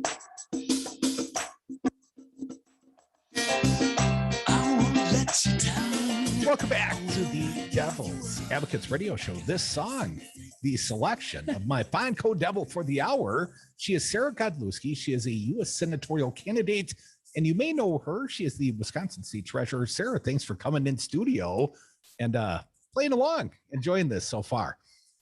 Sara, I'm going to give you a little bit of a hard time. I know you must be in the top tier of U.S. senatorial candidates because Dan Bice has written an expose about you. You've drawn his attention, let's just say. And Sara, apparently on your disclosures as a candidate, you and your husband Max have done okay financially. You're quote unquote wealthy people. Sara, now you're also in the fishbowl. Now you're in the spotlight. First and foremost, how did it feel to get written up by Dan Bice? Do you feel almost famous now? I you know, it's always nice to see what Dan's writing about, you know, just never a dull moment. Sara, do you think that your own personal wherewithal, how does it affect your candidacy? Obviously, those watching closely on the fundraising numbers may have noted you put some money into your own campaign. Is that a reflection of your level of investment? Is that the fact that you're so well-to-do, another $1 million more or less? Who's going to miss it? Sara, I'd like you to speak to it just for a minute at least. Yeah, no, I will tell you, Mike, I mean, growing up as the daughter of two public school teachers in Eau Claire, Wisconsin, who worked at Pizza Hut to pay for college, never really thought a opportunity like this was possible for me. You know, I got really, really lucky. I'm really fortunate. I actually met my husband, Max. We were volunteers for UNICEF, which helps vulnerable kids. And in doing that, I found myself, we got married and I found myself in a very different situation. But what's really important to me is that we've been investing with my values, with our values. And when it comes to this campaign, I mean, the things that I am fighting for, whether it is financial equality to making sure women have a voice at the table with choice, to literally addressing climate change. I made an investment in this campaign because I believe in it and having the ability to do that. I will never forget. I mean, we were talking about taxes earlier. I was talking with my dad not too long ago, and we're like, look, this is crazy that my dad, a retired public school teacher, pays a higher percentage in taxes than Jeff Bezos. Like, what gives? And I think that there's a lot of folks in Wisconsin that are asking that same problem, which honestly is why, for example, I am been very honest about how we need to change this. And I'm really glad, Mike, you brought that up. And quite frankly, seems to be so is Ron Johnson, because he's attacking me for this. I'll wear it as a badge of honor when he's calling me out by name. But these are things that we have to address because the wealthy are just getting richer, and we have to create a community that is actually fighting for the middle class and for vulnerable populations across our state. And right now, I don't think that's happening with Ron Johnson and the Republicans. Sara, you mentioned before, we're not getting the accomplishments we'd like to, and I'm thinking, well, that's easy, Sara. It's the money in politics. It's the pharmaceutical money. It's the petrochemical money. It's every industry hiring a lobbyist and trying to get their point of view incorporated in the tax code, whatever is most beneficial to their industry. Yeah. I'm a broadcaster. We got our own lobbyist. Sara, is the root problem the money in politics? Yeah. And what do you do about that? I mean, Mike, I will tell you, I have traveled thousands of miles across the state, going everywhere from Rhinelander, Superior, Janesville, Eau Claire, and something that comes up over and over again is our democracy. I mean, we are talking about money in politics, gerrymandering, for example. I mean, look, like the fact that, I think about my election in 2018, we, for the first time since 1982, took all 5 constitutional offices, but yet only 40% of the legislature. And then we look at the attack that continues with voting rights that we've seen with Scott Walker, whether it was on 2012 to 2016, to even people being removed from the rolls most recently in Milwaukee. So just to get to your point, yes, there is a problem with money in politics. And I think we need to do everything we can to address this head on, because Wisconsinites should know that that people in Washington are working for them, not for major corporations. And that is near and dear to, honestly, one of the reasons why I'm in this election. Sara, does the fact that you and your family have some material means, do you think that makes you more independent? I know that Herb Kohl, who is very, very wealthy, he played it during his candidacy, nobody's senator, but yours. He knew he was going to be accused of being wealthy, and his disclosures would have indicated a much greater wealth perhaps than you and your husband have, but that was the way he played it. And Sara, do you think the fact that you're not struggling currently to make the monthly mortgage payment, do you think that gives you some freedom of thought? Well, I'll be clear, like, I can't be bought. That's for darn sure. And I have been from the very beginning. I mean, back in 2018, I was the first person to step out and not take any corporate PAC money, for example, and really work for the people of Wisconsin, because I don't want there to be any question about who I'm working for at the end of the day. That's really important. And I mean, when you look at my record as state treasurer currently, one of the first things I did was overturn a Republican gag order where we couldn't talk about climate change and actually invest in renewable energy. Just last week, we're putting solar panels on a building in Ashland that's going to cut their utility costs and help them go towards carbon neutral. Again, we're not working for the fossil fuel companies. And so I think that's really important that people know. And something that's been big for me as treasurer has been transparency and accountability. Part of the reason Joe Biden won the state of Wisconsin in 2020 is suburban women turned away from Donald Trump. And I would say, and we got like 1 minute here, Rojo is the embodiment of Donald Trump. He's just another paler version. Sara, do you think gender plays a role in your candidacy? I mean, look, I am talking to a lot of women and moms across the state, and they're exhausted. I mean, and we saw this with the pandemic. Who basically took on the responsibilities? It was women in communities of color. And that's why we have more women out of the workforce. Last time we saw numbers this low, Mike, was in 1980s. I mean, so yes, I think women are looking for who's going to talk about paid family leave, affordable childcare, mental health. So that is all something that is important and something that we are talking a lot about on this campaign. That's Sara Godlewski. This is her musical choice. You will hear them all hour long. She's my Pine Cone Devil. Come back with us. More yeah, George Michael. Devil's Advocates. You know what? I'll tell you something. There's nothing better than a hot sausage, couple, 2, 3 cold beers, and Devil Radio in a box. Hey, crazy e-bike Lenny. Why do you advertise on Devil Radio? Greed. It gives me a great return on my advertising investment. Maybe the best of all the other radio stations. Customers come in, they're intimate. They say, I heard you on Devil's Advocate. And that means, when you're as greedy as Crazy Lenny's e-bikes is, you buy more commercials and more come in and more commercials. You'd be crazy not to advertise your goods or services on Devil Radio.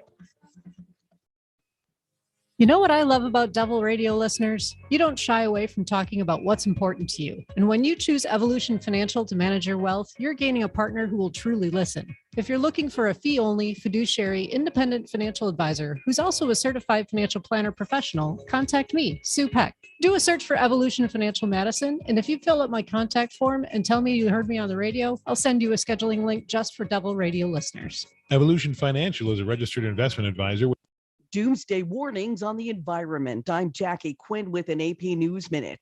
World leaders are amping up their warnings about climate change leading to the Earth's destruction at a summit in Scotland. President Biden says the world's developed nations need to fix the problem. Those of us who are responsible for much of the deforestation and all the problems we have so far have an overwhelming obligation to the nations who, in fact, were not there, have not done it. The White House is already shipping millions of doses of Pfizer's COVID vaccine for young children, anticipating approval tomorrow from the CDC. This is White House Coordinator Jeff Zients. We've secured enough vaccine for all 28 million kids ages 5 through 11. A majority of U.S. Supreme Court justices are signaling they would allow abortion providers to challenge the restrictive Texas law, but it's unclear how quickly the court might rule. Stocks gained this first day of November, the Dow up 94. I'm Jackie Quinn.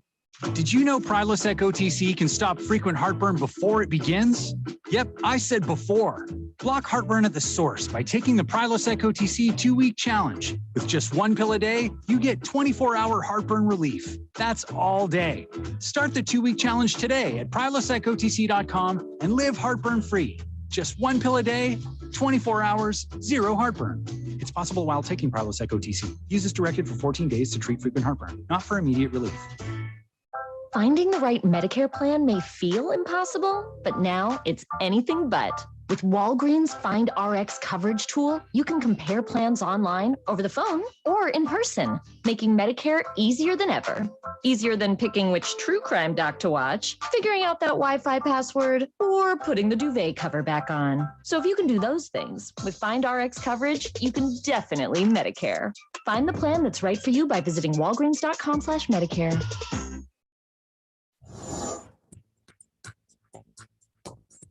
For Devil Radio 92.7 FM and WTTN 1580 AM. I'm Luke Mathers with your headlines. As of Friday, the 7-day rolling average of new COVID-19 cases has begun to plateau in Wisconsin with a rolling average of 1,852 daily cases. State health officials reported on Friday that the state has administered more than 6.5 million doses of COVID-19 vaccine and that 55% of the eligible population in Wisconsin is fully vaccinated against the virus. The trial of Kyle Rittenhouse begins today in Kenosha, Wisconsin. The judge that will be hearing the case said last month during pretrial proceedings, quote, "This is not a political trial. This will not be a political trial." The judge stated he hopes to form a jury within 24 hours. Partly cloudy skies in the forecast today with winds up to 20 miles an hour and a high of 47 degrees. Slight overcast expected to continue into the evening with an overnight low of 27 degrees. You're listening to Devil Radio 92.7 FM and WTTN 1580 AM.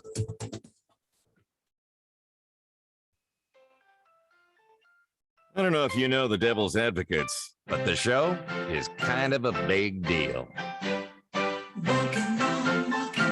Welcome back to the Devil's Advocates Radio Show. My co-devil for the hour is kind of a big deal. She is Sara Godlewski, Wisconsin State Treasurer. She is a U.S. senatorial candidate. She hopes to demolish Ron Johnson. We're talking about that off air. Sara, thanks for sticking around. Also, the music's her choice. And if we get to the beers or not, that'll also be your choice. I love it. Candidate's choice. Sara, the U.S. Supreme Court is hearing oral arguments in the Texas abortion law. And this thing shouldn't be a law right now, or it should be stayed. Doesn't honor what was established in Roe v. Wade. Doesn't make allowances for rape or incest. It's 6 weeks. And you know, there's already a trial coming. There's already oral arguments to be heard in a Mississippi case that may cut at Roe v. Wade. Mm-hmm. But this, to me, Sara, seemed like it should have been an easy decision. The U.S. Supreme Court should have stopped this, and they didn't. How troubling is that to you? I mean, it's terrifying to me. And what is terrifying is kind of, I think, two big pieces of it, Mike. The first one is that the law skirts around the federal government by literally putting citizens responsible to uphold the law. So you can come and sue me if I decide to have an abortion because that's my choice. And the fact that that's how they enforce it is through this citizen kind of movement. And then on top of that, starting at 6 weeks, I mean, Mike, I will tell you that I didn't even know I was pregnant at 6 weeks. Most women don't, in fact. I mean, a lot of how it works is, you know, the day that you find out, usually you're already 4 weeks in. And so you add 2 weeks on top of that. So look, I think what is so scary here for Wisconsinites is that we already have a law on the books that criminalizes any abortion. There's no exception, rather, for rape or incest. And that has been a law on the books since 1849. And Sara, that means if Roe v. Wade were overturned federally, it would be illegal to have an abortion in Wisconsin effectively at that moment. Period. No exceptions. It would be women across this state and would be criminalized for that, period. And so I think what is really scary is that what we are seeing out of Texas, if that's going to be replicated, are they going to have these citizens come and sue folks that want to literally use their reproductive choice? Because as a citizen, you can now sue people in Texas to do that. And so that's what I think is so frightening, is how this is being implemented. Because let me be clear, Roe v. Wade wasn't the start of people having abortions. It was the end of women dying from abortions.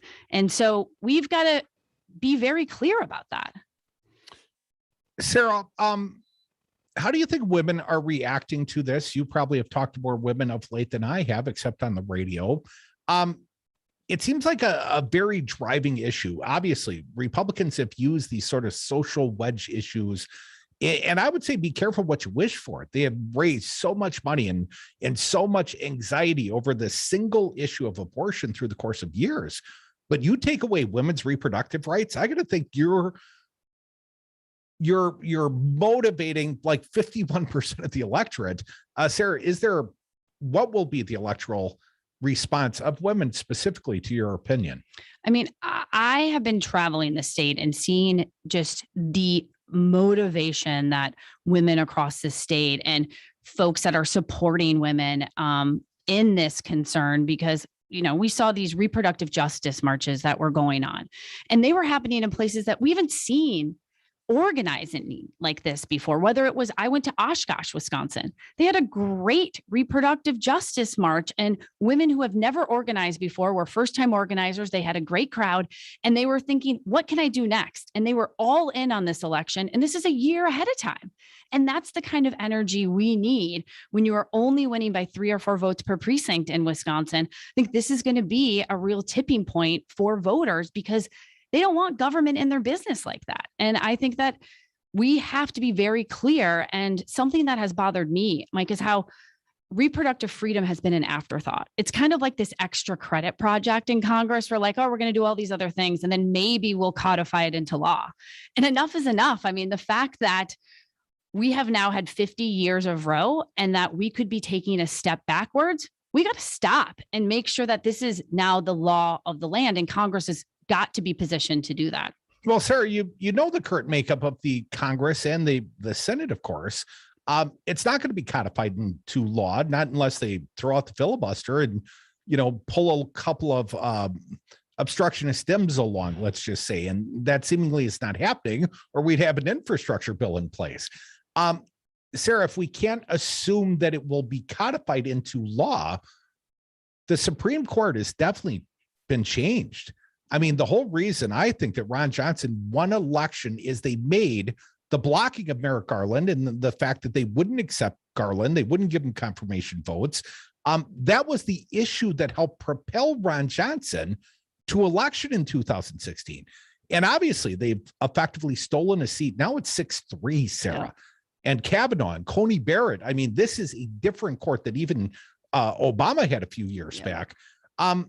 I've heard it said it could be death of 1,000 cuts, but Sara, do you think we will see rolling back at least what is perceived to be the age of viability? Do you think we're going to see a significant change in Roe predicated on the current makeup of the court? I think it's, yes, I think we have a real concern about this. And something that I have done in this campaign, Mike, is call for Justice Breyer to retire. I know that's kind of inside baseball, but to your point, we've got 3 liberal justices. That's it. And he is at an age where I'm worried that if we wait any longer, we're going to see exactly what happened with RBG and Amy Coney Barrett. And we're going to be not 3-6, we're going to be 7-2. And that is a critical branch of our US government that's making these types of decisions. So it is actually really, really frightening to me, which is why we have to look at Congress to make sure that abortions and women's reproductive freedom is the law of the land. And we're not holding by a shoestring on this Roe v. Wade, because the Supreme Court's not going to save us.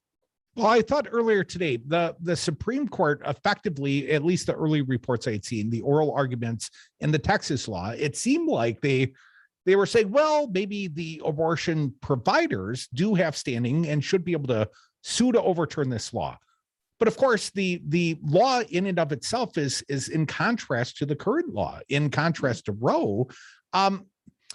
I know we sort of covered this ground a little bit, Sara, but what do you think the court's action should be in regards to the Texas law? And while I would understand if there's some modification made to Roe predicated on the Mississippi, this one should just be thrown out in Texas, seemingly, Sarah. The fact that it's been allowed to linger really makes me wonder how bad it could be. Well, and I think that's exactly right. I mean, if we had a court that we were looking at almost a year and a half ago, I think it would have been thrown out. I think we would have gotten the 4 liberal justices at the time and Justice Roberts to agree that there's just no place for this law, period.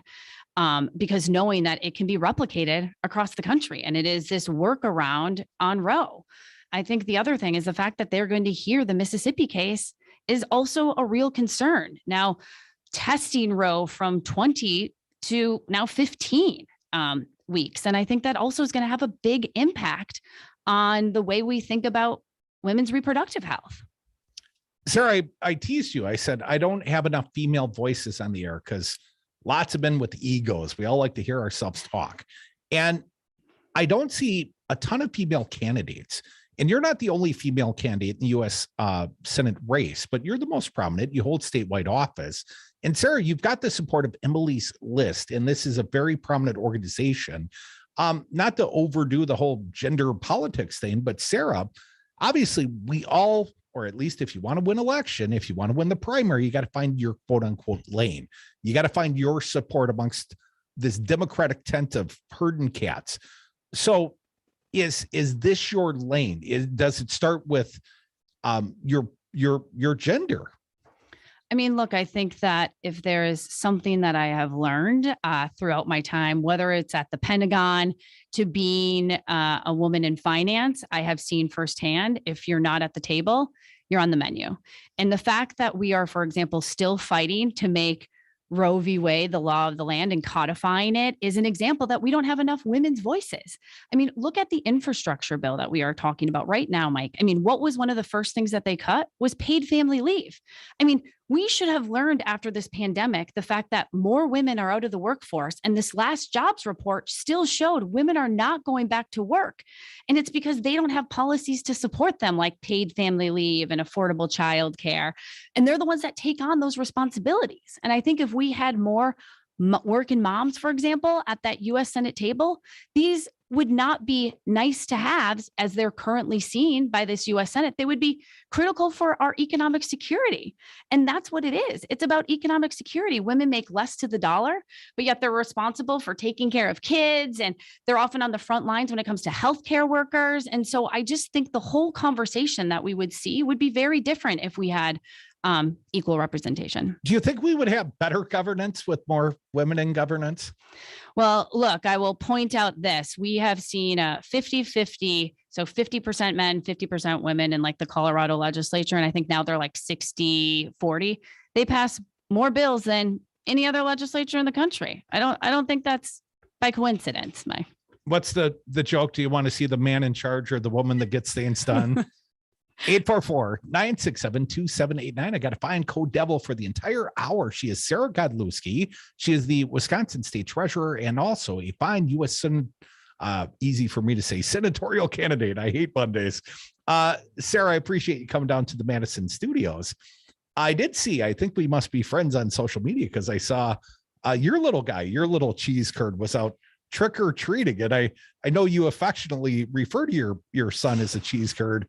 But did you dress him up as a cheese curd last night?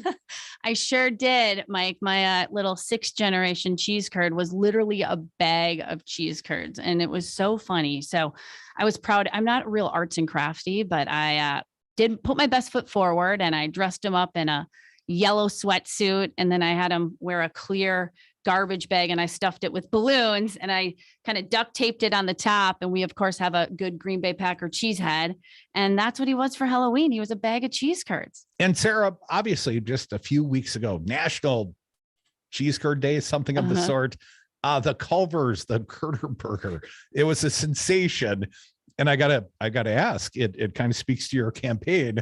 Did you consume the Curder Burger that day? So believe it or not, we went by and they were sold out. I believe it. So I've heard this from more than one campaign. We were all determined to get a curd burger. But I went to a local bar in Green Bay, which is where I was at the time. And I got some cheese curds. So I did participate in our statewide holiday. You did honor. Sarah, just so people would know you better, let's say it was Friday night, you wanted to kick your feet up and relax a little bit. What might you find in your hand? What beverage of choice, adult beverage, presumably, we're Wisconsinites, what would you be drinking? I mean, it depends. There's three. I love a good Bloody Mary. Like there's just something about it, but I like it with all the fixins. So give me my cheese. That's more of a meal than just a drink. Yeah, that's what I love about it. Put a burger on top of it, pickles. Like I just love a really good. In fact, when we go bar hopping across the state, it's always where can we find the best bar with these Bloody Marys? So that's one. I'm also, I'm half Polish. So I love my vodka. I love a good vodka soda or a vodka tonic. And of course, I always love a good spotted cow. Well, that's always a popular choice around here. She's Sara Godlewski. She's running for the U.S. Senate. You can ask your questions. 844-967-2789. Try to do a town hall style here at the end. Sarah, did you dress up for the Halloween occasion?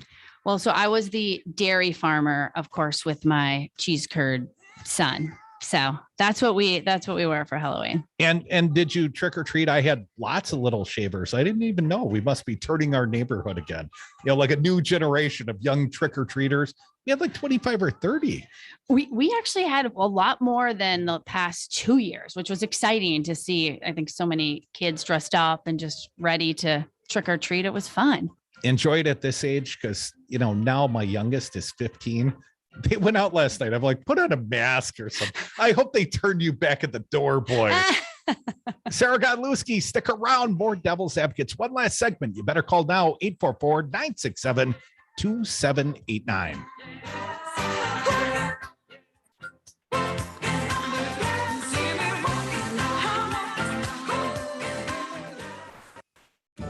Hi, this is Brad from Zero Res. If you need someone to help with your carpet cleaning, business or residence, please give us a call.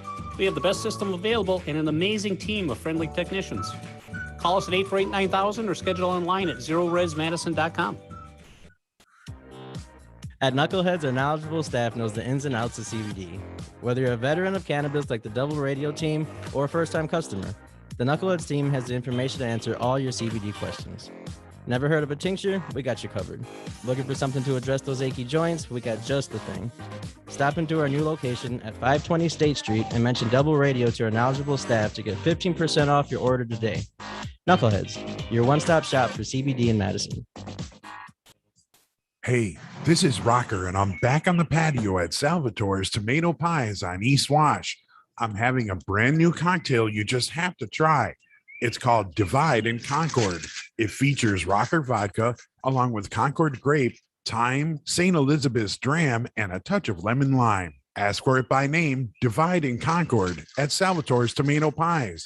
Find Rocker vodka and Rocker rye whiskey at Vic Pierce on Sherman Avenue. Please drink responsibly. The real estate market in Dane County and surrounding areas has been a bit of a hot mess this year. Listings are being picked off above asking prices and without the home inspection contingencies.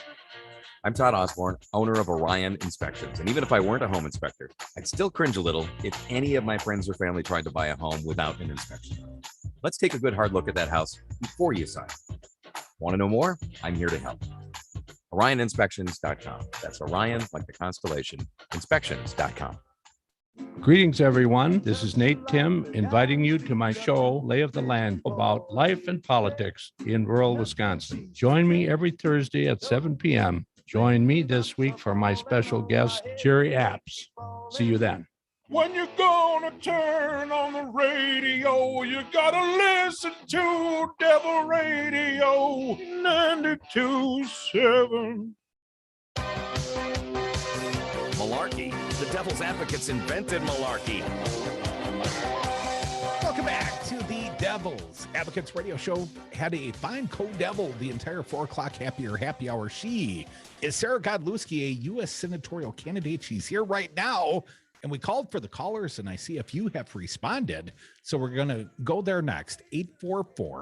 844-967-2789. If you want to talk to the candidate, you better dial right now like Pizza Box Mike did. Michael, say hi to my friend Sara Godlewski. Hi, Sarah. I call her Sarah G because she's like the Sarah B of Wisconsin, I think, Sarah B? Which is pretty. Are you mean like the Samantha B from the? You're Samantha. Yes, that's what I mean. That's what I meant. But anyway, you got me mad, Crudy, when you brought up cats. So I have a really tough question for the candidate, and that is, which do you think is easier to herd, cats or Democrats?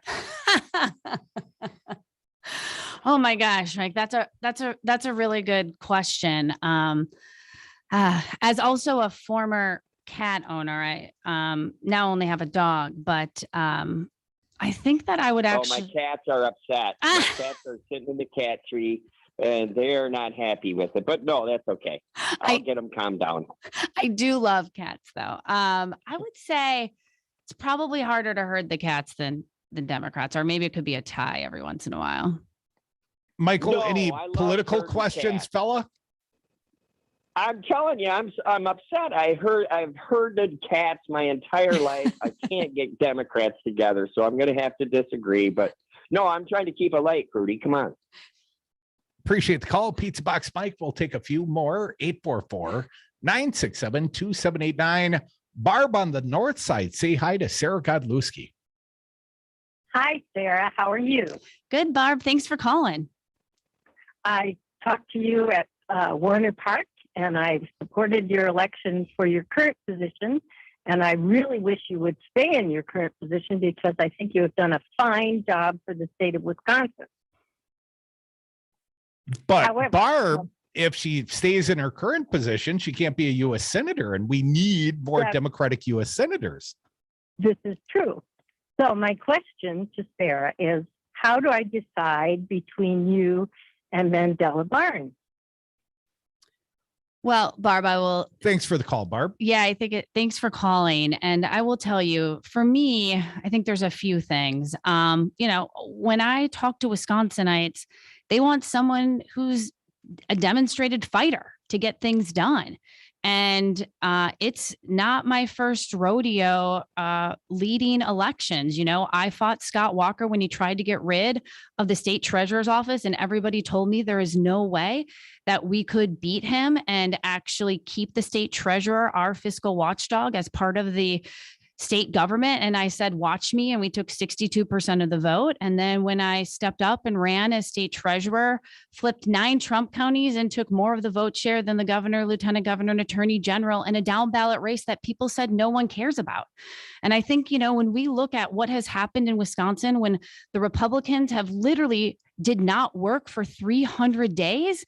And, as a scrappy Wisconsinite, I stepped up and figured out how to use my executive authority, whether it was starting a foreclosure prevention fund to keep people in their homes, to providing a special distribution for our public schools so they could buy hotspots and e-learning books, because I was talking to teachers and their students were driving to the McDonald's parking lot to join their math class, to literally helping communities across our state fund projects when their revenues were down and expenditures were up. And, that's honestly why I got in this race, is I was doing all of this work without any funds from the federal government or any funds from the state, just by being Wisconsin scrappy.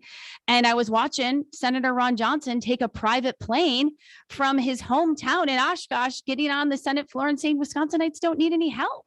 And I will tell you, Barb, the straw that broke the camel's back for me, and kind of getting back to this conversation I had with Mike at the beginning, is that when I read the CARES Act package, because as the state treasurer and also as kind of a nerd, I wanted to see what we funded, because that represents our values. And when I found out that Delta Airlines got more money than childcare, I'm like, this is the problem. We need more women and working moms to have a seat at that U.S. Senate table, because these are things that we would be fighting for. And so this is just a few things that I think differentiates me. And quite frankly, I am at a place where I think we need someone that will just stop perpetuating the conspiracy theories and actually is going to get things done for Wisconsinites. We have seen McCarthyism 1.0. We do not and cannot afford McCarthyism 2.0. But that's a overview for you, Barb. Sara Godlewski, I love that term, Wisconsin scrappy.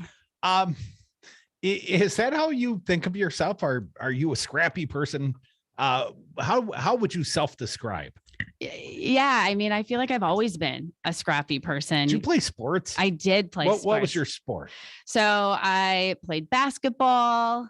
I ran, I was a swimmer. But I also was, I was in debate, and I was a singer, and you just always had to be scrappy because you didn't have a lot of resources. You always had to figure out how could you, get involved and just do good things. And, I just think that's always been a part of who I am. When did you change your first tire? Oh my gosh, when I was 16. Yeah. I mean, what was the first car? It was my grandfather's Honda Civic from 1988. And so I first had to learn how to drive the stick shift because that was a big thing. And then my dad's like, you got to learn how to fix tires because I'm not, bailing you out if anything happens. So that was learn that really early on. And okay, just a couple of random ones. We're almost out of time. Are you reading any books right now, Sarah? So I started Demagogue. Have you heard about this book? It's the book about Joe McCarthy. Okay. I don't know. I was like, this seems like a great read. And it's, I'm a few pages in. I literally just started it. Well, I got to interview Ron Johnson the day after he voted to acquit Donald Trump in his impeachment trial. And he came in for a long, very similar to this, long style interview. And I wondered, how history would remember this guy, because all the people that voted, prior in these sort of circumstances, history has not judged them kindly. Well, Sarah, I don't think history is going to judge our pal Ron Johnson very kindly. I appreciate the time you've given us today. And if people want to support your campaign, how can they get involved? So they can go to sarahforwisconsin.com, and that's Sarah with an H and all spelled out. And there's information on how to volunteer and different events that we're doing. But this is as a former organizer, Mike, we're a people-driven campaign. So really look forward to hopefully seeing some of you on the trail and getting more people involved. Sarah, if you see Ron Johnson, if you have the opportunity to debate him, are you going to give him the old, have you no decency story? I mean, I feel like you have to. This is like, he is the Joe McCarthy of our generation. He has changed, and I don't know what changed him, but he is not the same man he was. He's full Trumpster. She's Sara Godlewski. She's a U.S. senatorial candidate. Really appreciate you coming around, Sarah. Thank you so much for being my co-devil. We'll catch up again real soon. Stick around. Earl Ingram is next, the Native Roots Radio. Keep it locked right here. You're listening to Devil Radio 92.7.